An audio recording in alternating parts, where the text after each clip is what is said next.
Hello. My name is Dr. Meryl Nass, and I and Dr. Kat Lindley will be talking about the new WHO documents. You've heard from my last two colleagues that the rulers of many countries and many other apparatchiks have been wantonly breaking the law over the last 3 years. They have had no concern about obeying the law, and they want to protect themselves. Let's see. Oops. Okay. We're undergoing a soft coup, and the idea is to create a whole new set of laws and ignore the existing human rights laws and other laws under the pretext of pandemic preparedness and the biosecurity agenda. 70 countries at least are involved with this, 50 supported by the US. And the justification requires you to believe that pandemics are common and that they're caused by humans catching diseases from animals, from what they call spillover. And Fauci and Daszak have pushed this idea continuously over the last 3 years. Two examples. This is one Tony Fauci said in the journal Cell. In a human-dominated world in which our human activities represent aggressive, damaging, and unbalanced interactions with nature, we will increasingly provoke new disease emergencies. Daszak and Fauci's two lieutenants said the same thing. We must realize in our crowded world, human behaviors, environmental changes, and inadequate public health mechanisms can turn obscure animal viruses into existential human threats.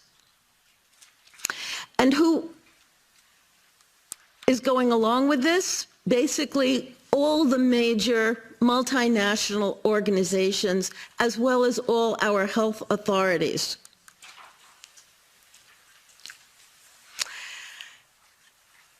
The WHO is developing through all its nations, but with the WHO Directorate in the United States in charge, a pandemic treaty and amendments to the existing international health regulations that will remove the human rights protections currently embedded in the IHRs, will enforce surveillance, censorship, get rid of freedom of speech, require governments to censor and only push a single narrative.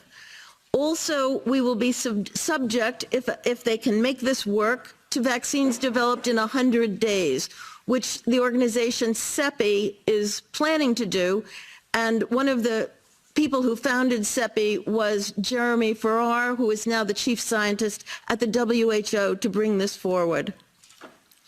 Other things that amendments do is to bind the states so they're no longer recommendations but enforceable edicts, provide a liability shield, get rid of intellectual property rights, move supplies from one country to another, enforce digital passports, and the Director General of WHO can demand that a pandemic or a potential pandemic exists. He can just declare it with no standards, and then countries around the world will have to obey.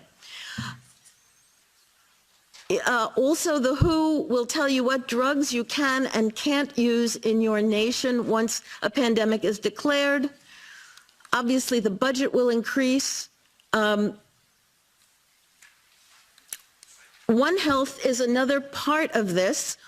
One Health is a concept that was created to enable the WHO, with these documents, to take over jurisdiction of everything in the world by saying that climate change, animals, plants, water systems, ecosystems are all central to health.